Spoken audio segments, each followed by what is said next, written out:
Hello everyone. Workout 2 of the week is going to be a circuit as well. This circuit's going to focus on speed. Okay. The last circuit of the week is going to focus on balance, but this one's going to focus on speed. A little bit of power and speed together. So just to go through it again, 45 seconds each exercise. You're going to run through exercise 1 to 4 4 times. Okay, so you go exercise 1, 2, 3, 4, back up to the top, 1, 2, 3, 4, back up to the top, 1, 2, 3, 4, back up to the top, 1, 2, 3, 4. So that would complete group 1. Each exercise is being done at a 45-second interval. We're trying to keep the breaks between exercises to a minimum. If you have something where you're isolating one leg or one arm, try and do 5 of that side and then switch and do 5 the other side and then rotate back and forth. Okay, so the first one we're going to do in group 1 is we're going to have clap push-ups. We're going to have long jumps, we're going to have 2 hands, 1 foot sit up, and we're going to have running on the spot for a count of 5 and then down to our chest back up. Okay, so first, clap push-ups. Now, if a clap is not possible for you to do, you can focus on just doing a regular push-up but exploding up from the bottom as quickly as you can. Okay, so really focus on that speed and power exploding up. So, no different with our push-ups. Hands spread out wide, get them underneath your shoulder blades, core tight, shoulder blades back, get into that good plank position. Feet about shoulder width apart. Okay, drive those elbows in slightly. So, you're going to do your same bottom part of the push-up, but you're going to drive up as quick as you can. Okay?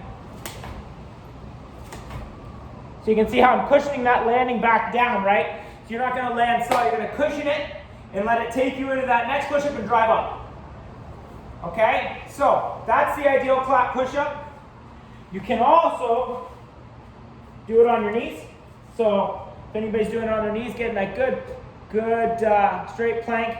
We don't want our butts up. We want our hips down. Core tight, shoulder blades back. Create that straight line. Spine in a neutral position. Hands underneath their shoulders. Elbows in tight. Spread those hands out. We're going to go down, drive up, back down.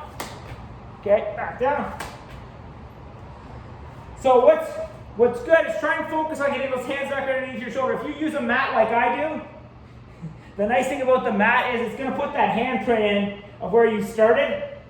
So you'll be able to kind of see, so when you go back down, aim for that same spot because you know it's going to be underneath your shoulders. Right? You know it's going to be proper position. Now, if you can't do a clap push-up, that's totally fine. What you got to focus on in the exercise then is do a regular push-up. Okay?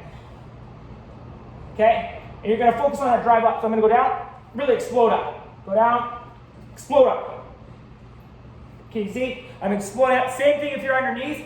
You just go down and then drive up as quick as you can. Down, drive up. Okay, so the ideal is a clap push-up. Can't do it. There's some alternatives you can use there.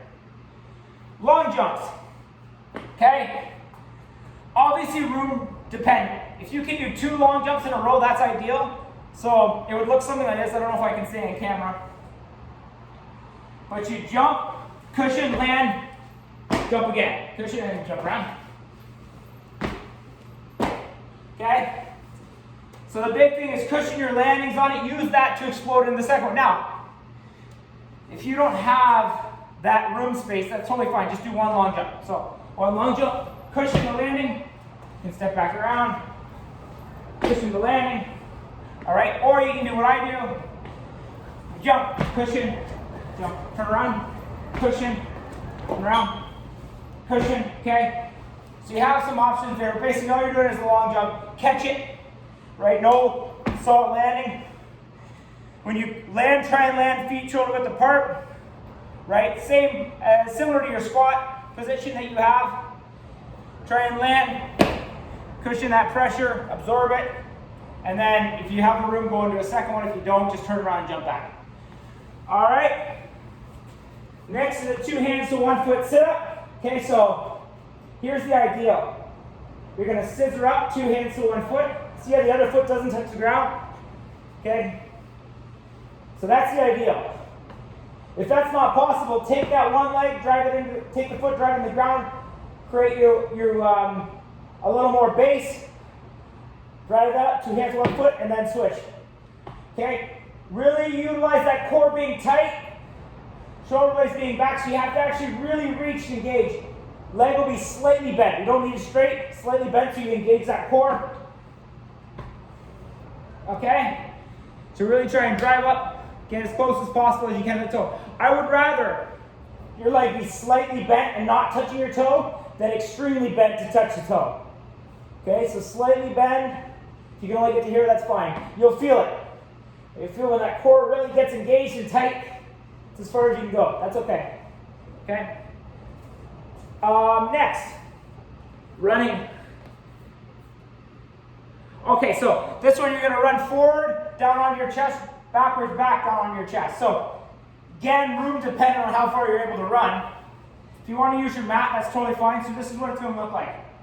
You're going to run forward, down to your chest, and run backwards, down to your chest, and run forward, down to your chest, backwards, down to your chest. Okay, so what we're focusing on here is I'm staying on my toes. You notice when I got back up and I was transitioning into my running backwards, I didn't lean back into it. I kept my knees bent, my torso over my feet, and stayed on my toes. If I get on my heels or if I lean too far back, I'm not going to be able to recover. Likewise, if I'm too far forward, I'm not going to be able to recover. And what we're focusing on here is that explosiveness down, back up, and that recovery back into a transition into a different direction. Okay? So, no real rocket science to this one. You're just running forward, going down to your chest, running backwards, back, going down to your chest. Obviously, room dependent. If you have a long mat or you've got a long space, you can run a little further, run a little further. Okay? I would say the ideal would be like 5 steps. 5 steps forward, down your chest, 5 steps back. Okay, so you're getting that up and down into it, but you're also getting a little bit of that explosive forward movement, explosive backwards movement. All right, so that's group 1. All right, we had clap push-ups, long jumps, 2 hands to 1 foot sit-ups, and running forward, down to chest, running backwards, down to chest. Okay, so group 2. Continuing on, we're going to have shoulder taps and a push-up. We're going to have a curtsy lunge to a side lunge. We're going to have an opposite hand, opposite foot sit-ups. And we're going to have a side shuffle with down to our chest and back up. Again, focusing on that speed, explosiveness, and that power. Okay, so first one, shoulder tap and push-up. All right, hands out wide, get those fingers spread out wide, push through the full hand, hands underneath my shoulders. Okay, core tight, shoulder blades back, pull those elbows in, get into a good plank position. All right, you're gonna go, get your feet shoulder apart, you're gonna go shoulder tap, push up. Shoulder tap, push up. Try not to rush those shoulder taps. Really focus on engaging that core, trying to stabilize yourself when that one limb comes off the ground. Okay, so don't rush through it and get back into your push-up. Really try and do it controlled. So core tight. All right, and then down to your push-up. Now if you're underneath, same idea. You're gonna go shoulder tap, push up. Okay, and repeat that. All right, so focus on that shoulder tap. Don't rush it along. You will feel that weight transfer if you do focus on that shoulder tap. Curtsy lunge to side lunge. Okay, so curtsy lunge to a side lunge. You're gonna curtsy behind. Okay, we've done that one before, so I'll do the whole thing all the way through. Curtsy lunge to side lunge. Okay, and then you're gonna go the opposite side. Curtsy lunge to side lunge. Okay, you're gonna get back into the middle.